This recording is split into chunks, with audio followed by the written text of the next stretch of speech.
দীঘা সংলগ্ন তালসারির সমুদ্রে শুটিং করতে গিয়ে মর্মান্তিক দুর্ঘটনায় প্রাণ হারালেন জনপ্রিয় টলিউড অভিনেতা রাহুল অরুলোদয় বন্দ্যোপাধ্যায়।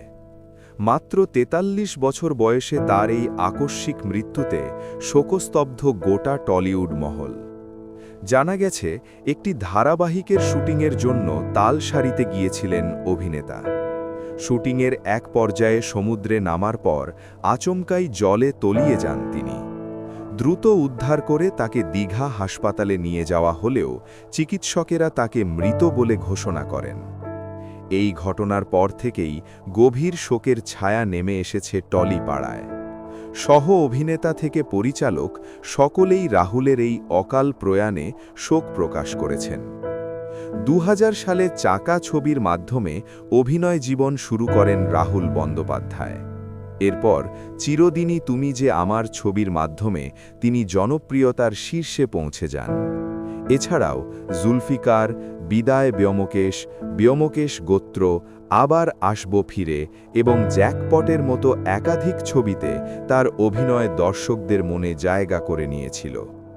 অভিনয়ের পাশাপাশি সাহিত্য চর্চাতেও সক্রিয় ছিলেন তিনি। তার এই অকাল প্রয়াণ বাংলা সিনেমা ও সংস্কৃতি জগতের জন্য এক অপূরণীয় ক্ষতি। রাহুল বন্দ্যোপাধ্যায়ের মৃত্যুতে শোক প্রকাশ করেছে তার অসংখ্য অনুরাগী এবং সহকর্মীরা। চলেন, আমার কোনো সিন ছিল না, ওকে মানা করা হয়েছে জোর জবরদস্তি। টেকনিশিয়ানরা, আমার বোট ছিল পাশে, ও তারপরে নিয়েছে, সঙ্গে সঙ্গে দিকে উঠতে পারছে না, বোট তুলেছে, নুলিয়া ছিল বোট তুলেছে, বোটে আনতে তারপরে গাড়িতে তুললাম, গাড়িতে তুলেছে, আমি হাসপাতালে নিয়ে আসতে প্রিয়াঙ্কার খবর নিয়েছি। হয়েছিল আমাদের শুটিংটা ছিল আজকে ডে লাইটই। এবার ঘটনাটা আমাদের কি ওই সিনটা ছিল কি, সে তো ওই ওরা হানিমুন করতে এসছে, যখন জলে নামছে, জল ছিটাছুটি করতে হয়ে গেছে, তার সিন কমপ্লিট আমাদের।